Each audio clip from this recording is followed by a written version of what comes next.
Ils ne l'ont pas arrêté. Ils ne l'ont pas emprisonné. Ils l'ont exécuté pendant qu'il dormait.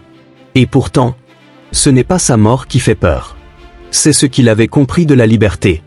Aujourd'hui, on va parler de Fred Hampton. Un homme dont les mots ont été jugés plus dangereux que les armes. Nous sommes à la fin des années 1960. Les États-Unis brûlent de tensions raciales, sociales et politiques. Pendant que certains réclament des droits, d'autres réclament le silence. C'est dans ce climat que Fred Hampton émerge. Pas comme une célébrité, mais comme une conscience. Fred Hampton n'était pas un criminel. Il n'était pas un terroriste. Il avait 21 ans.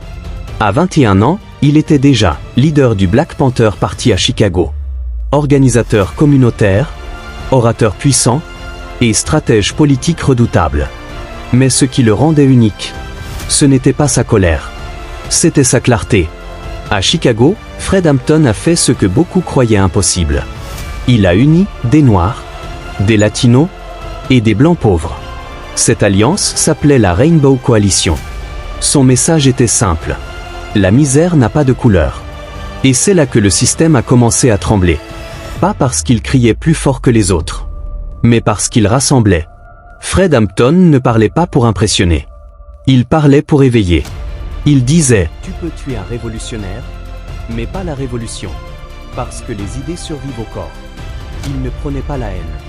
Il prenait la stratégie, pas pour choquer, mais parce qu'il avait compris une chose essentielle.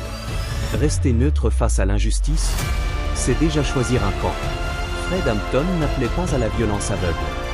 Il appelait à l'éducation, à l'organisation, à la conscience collective.